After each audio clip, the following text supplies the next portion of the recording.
Hi Mustangs, the McAllen ISD Counseling Department would like to bring to you some guidance lessons regarding our STEAM Plus framework. This 6 weeks guidance lesson is on self-awareness.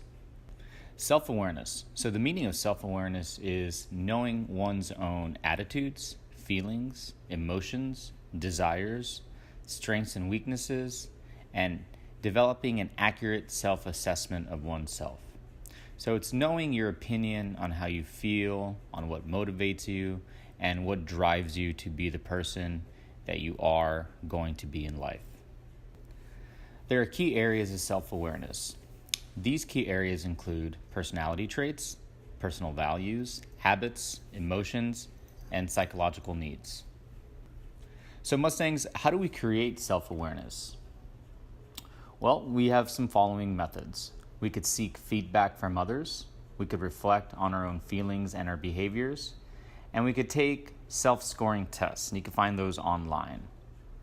So creating self-awareness and how we understand self-awareness is we get feedback from our friends. You might have a friend who say, hey, you know what, you've been acting a little on edge, or you're not your normal self. You could also reflect on your own feelings. You know, you go through a tough time or a tough event. Could be maybe you fail a test. You could reflect on how you bounce back from that. Self-analysis. Self-analysis includes asking yourself the following questions. Do you like where you are and what you have become? Have you ever wished that your life was different? Can your relationship improve? And are you producing the results that you want?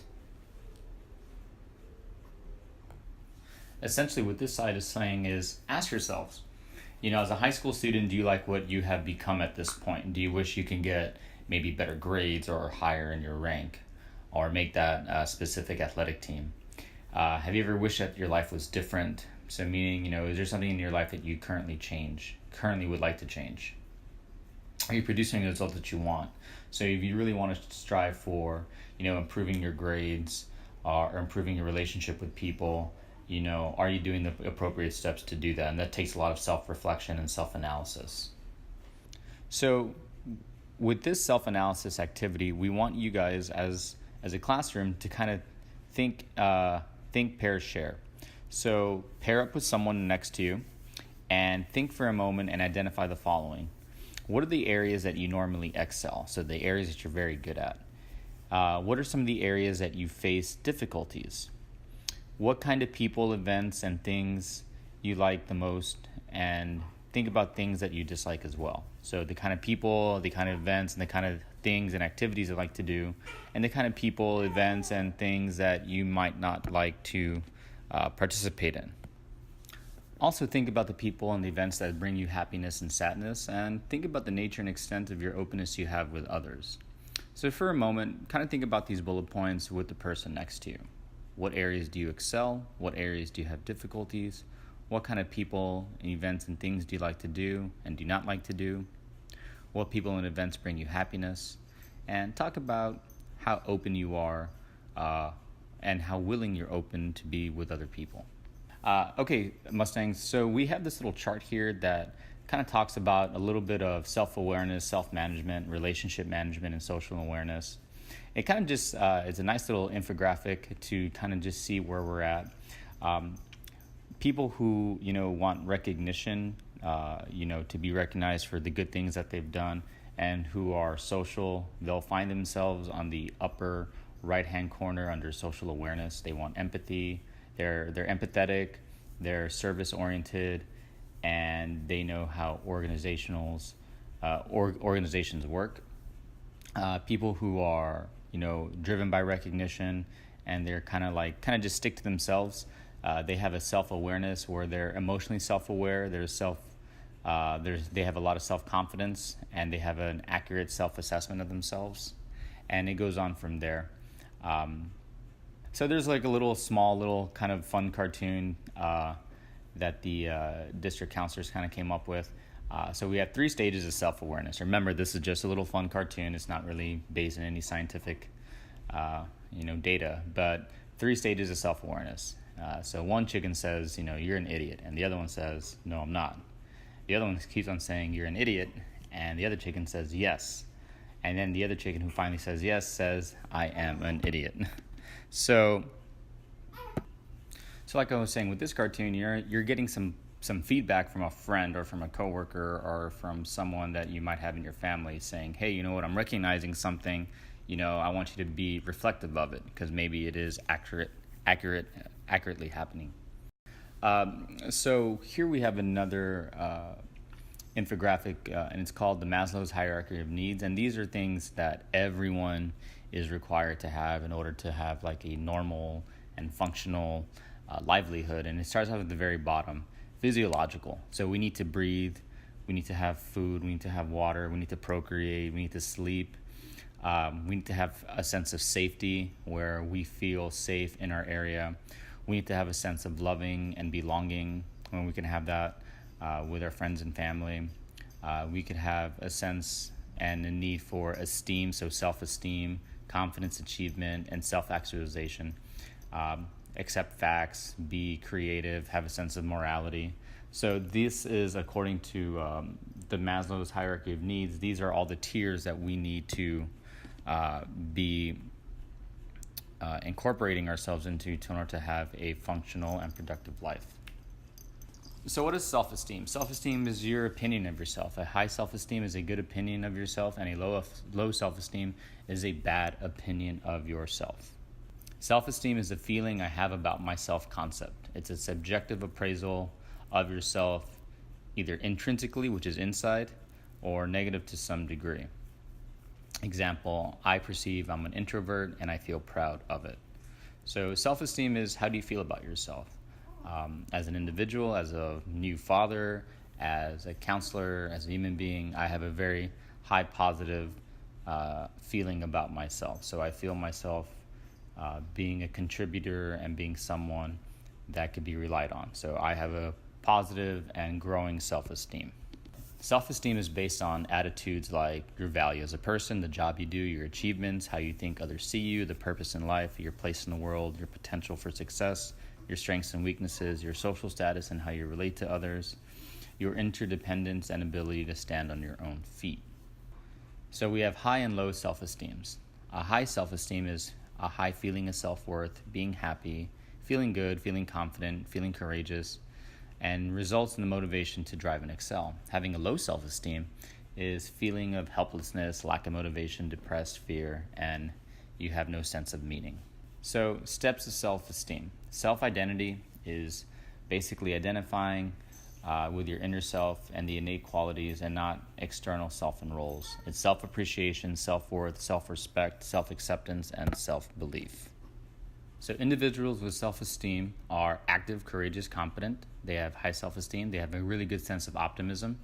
They're really socially integrated. They're very motivated. They show a lot more effort. They complete their goals. They have higher goals, and they have good results. People with low self-esteem are inactive, fearful, ineffective. They have a negative outlook. They kind of stick to themselves. They have low motivation, low effort. They don't complete goals, and they have low results on their goals. So this is a little bit more of a little bit of an infographic as well. You have a healthy body, you're going to have a healthy soul, and you're going to have a healthy mind. So start kind of charting, every single day. Think about your positive goals, your daily goals, and how you're feeling throughout the day, especially when tough times happen. Mustangs, check out this nice video. It kind of sums up everything of what we discussed on self-awareness.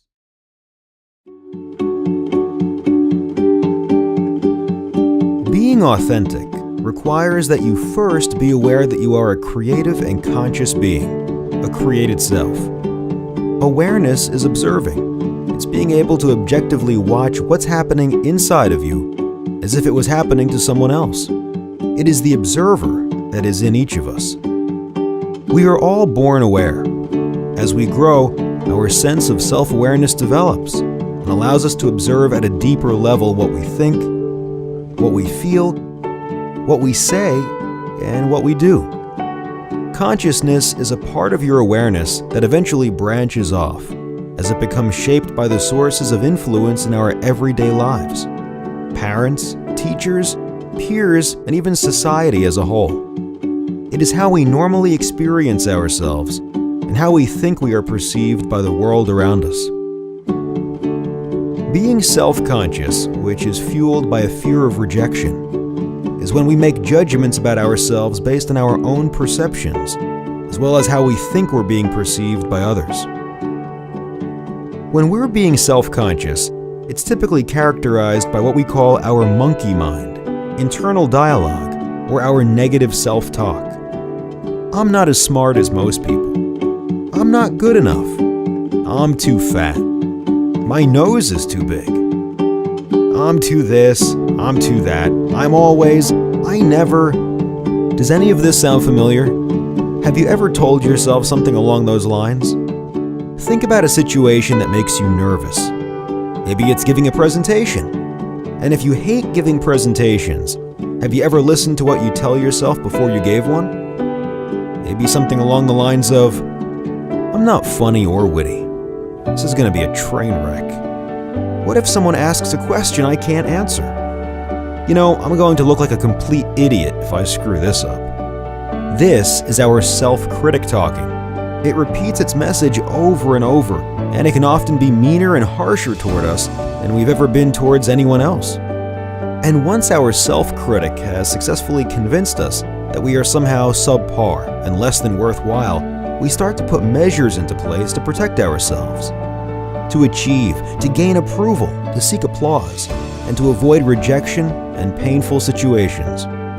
When we are consumed with protecting, defending, and managing how others perceive us, it gets in the way.